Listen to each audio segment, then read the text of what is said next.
할렐루야. 오늘 우리 여름특강 네 번째 이야기입니다. 저희가 신뢰하라, 가르치라, 기억하라, 그리고 양육하라라는 제목으로 이제 네 번째 시간을 함께 하게 됩니다. 양육하라는 어떤 것으로 함께 우리가 말씀을 나눌까요? 네, 바로 에베소서 6장 4절 말씀입니다. 함께 읽도록 하겠습니다. 아버지들이여, 여러분의 자녀들을 노엽게 하지 말고 주의 훈계와 교훈으로 양육하십시오. 영어로는 아래와 같이 있습니다. 읽어보십시오. 제가 굳이 영어 번역으로도 둔 이유가 이 단어와 그리고 이 아래 이 단어 때문인데요. 영어로도 이렇게 번역되지만 실제로 이제 헬라어로서는 이런 단어 뜻이 있죠. 파로그 기제때, 당신은 분노하게 하다라는 이제 그런 헬라어 단어입니다. 이게 이제 주어와 동사와 같이 있는 단어인데요. 분노하게 만들다, 노엽게 만들다라는 단어입니다. 근데 이렇게 하지 말라라는 건데요. 왜 특별하게 성경에서는 자녀들을 노엽게 하지 말라라는 표현을 되어 있을까? 사실 교훈과 훈계에 대해서는 이 전 영상에 대해서 교훈과 훈계가 무엇인지에 대해서는 좀 나눴기 때문에 따로 나누지는 않도록 하겠습니다. 단지 오늘 초점은 이 양육하는 데 있어서 중심이 되는 것이 자녀들을 노엽게 하지 마라 라는 이 성경적 단어이기 때문입니다. 자, 그렇다면 구약과 신약에서 어떻게 말하고 있습니까? 자, 구약에서 대표적으로 노엽게 하지 마라 라는 뜻과 반대되는 뜻처럼 보이는 말씀들이 있습니다. 바로 자녀에게 매를 들어라 라는 것이죠. 잠언 13장 24절 말씀입니다. 매를 아끼는 자는 그의 자식을 미워함이라. 자식을 사랑하는 자는 근실히 징계하느니라. 아이의 마음에는 미련한 것이 얽혔으나 징계하는 채찍이 이를 멀리 쫓아내리라. 아이를 훈계하지 아니치 말라. 채찍으로 그를 때릴지라도 죽지 아니하리라. 그를 채찍으로 때리면 그 영혼을 음부에서 구원하리라.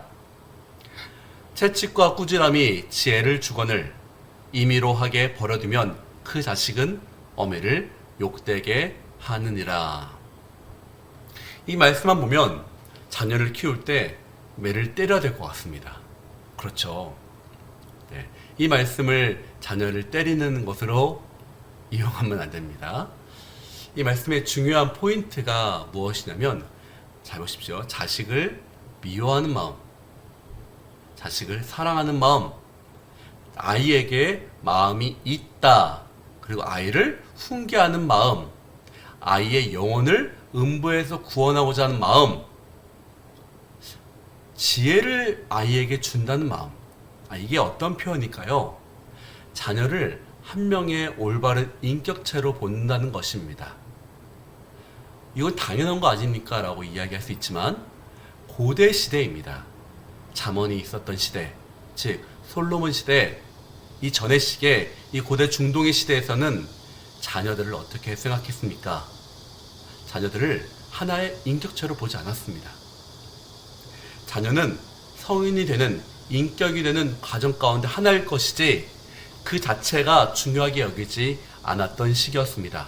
그런데 하나님의 말씀 가운데서는 자녀를 너무나 소중하고 중요한 존재로서 이야기를 하는 것입니다. 그 당시의 문화 가운데서는 때릴 수도 있었겠죠. 지금에서 이걸 똑같이 적용하기는 좀 어렵겠지만 매를 들고자 하는 마음으로 아이를 대해야 되는 것입니다. 사실 저는 목회자로서는 때로는 어느 정도 매를 들 수도 있다라고 생각합니다. 그 이유는 부정적 효과라는 것 때문입니다. 자녀에게 좋은 것을 줄 때마다 만약에 사탕을 준다고 한다면 당연히 그 아이는 좋은 일을 할 때마다 사탕을 얻고자 하는 긍정적 효과가 있죠. 반대로 부정적 효과는 자녀가 잘못할 때마다 그 아이에게 잘못된 것을 계속 부정적인 자극을 준다면 그 자녀는 그 부정적 자극 때문에 하지 않게 되는 것이 있습니다. 저희 아이 자녀의 예를 든다면 저희 자녀가 밥을 잘 안 먹을 때가 있거든요. 그러다 보니까 밥 먹고서 이제 간식을 긍정적 효과를 주게 되었는데 반대로 이제 아이에게 밥을 안 먹으면 간식을 안 주겠다라고 제가 했습니다. 그러다 보니까 이 자녀가 어느 날부터 간식을 먹기 위해서 밥을 먹게 되는, 이제 긍정적 효과와 부정적 효과를 같이 사용하는 건데요. 그런 것처럼 저에게 동일하게 저희 아버지로부터 매를 맞았을 때가 있었는데요. 가령 뭐 누나를 때린다든지 어렸을 때, 혹은 제가 거짓말을 하였을 때, 이렇게 정말로 그리스도인으로서 하지 말아야 될 일을 했을 때 아버지로부터 매를 맞은 적이 있습니다. 그런데 그것이 저에게는 긍정적 효과였습니다. 왜냐하면 그만큼 옳지 않는 것에 대해서 배웠기 때문이죠. 뭐 지금 시대 가운데 똑같이 적용하기엔 좀 어려울 수 있지만, 그런 마음으로 자녀에게 대하는 마음, 그것이 중요합니다. 신약 시대에서는 어떻게 말씀이 되었을까요? 예수님의 말씀입니다. 누가복음 18장 15절 16절.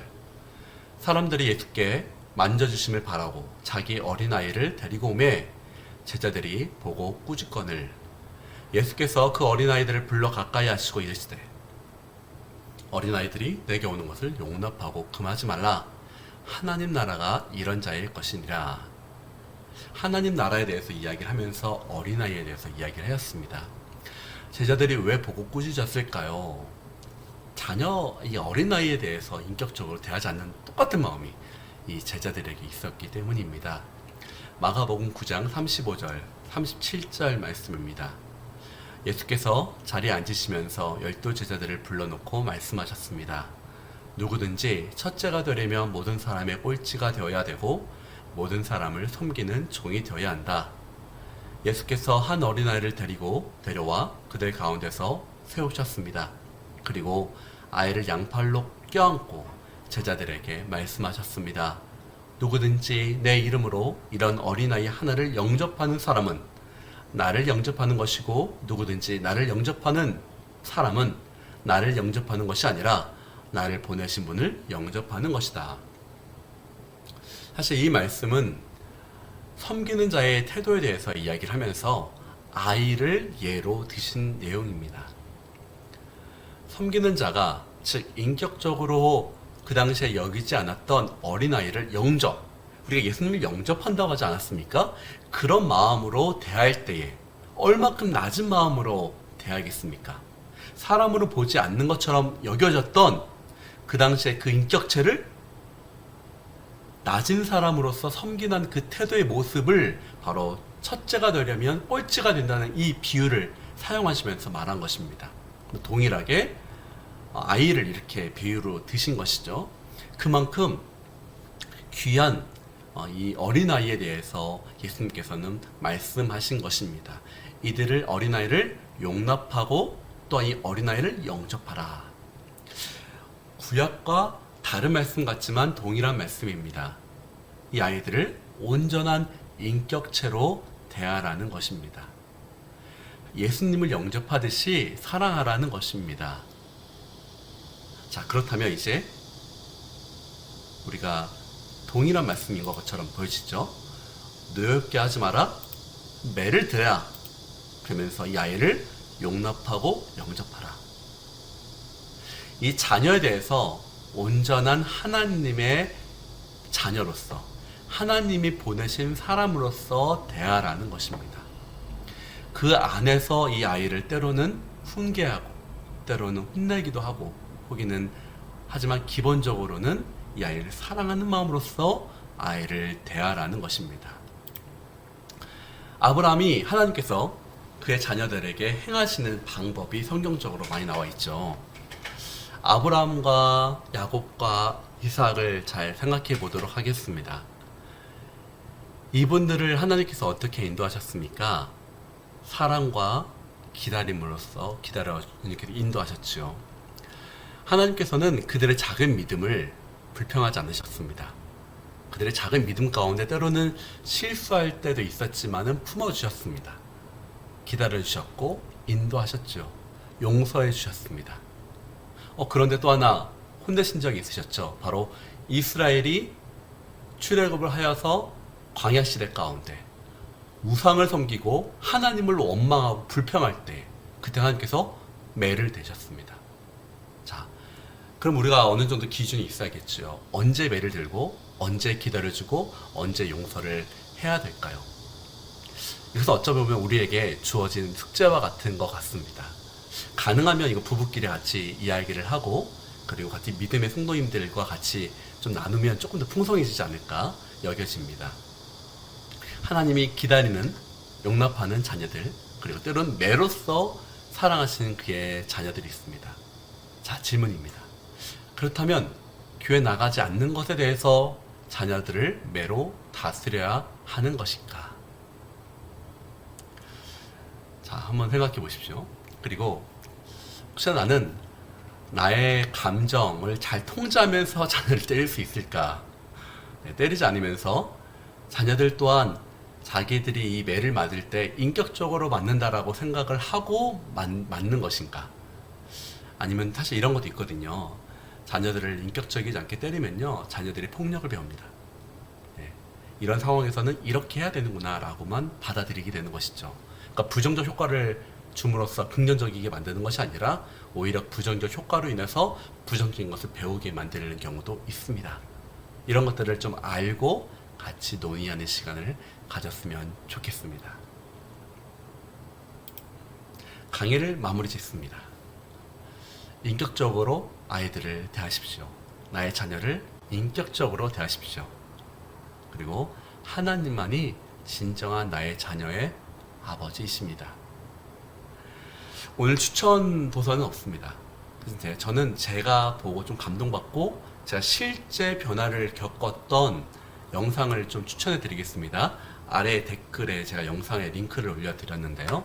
예전에 MBC에서 했었던 영상입니다. 한번 보시고 도움이 되었으면 좋겠습니다. 저는 이 영상을 보고요, 제 말투를 좀 변화시켜 보았고요, 행동을 좀 변화시켜 보았습니다. 그럴 때 실제로 저의 자녀들이 변화를 받은, 실제로 행동이나 말투가 변한 것을 보았습니다.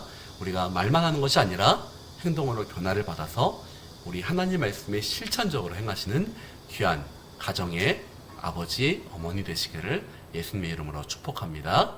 감사합니다.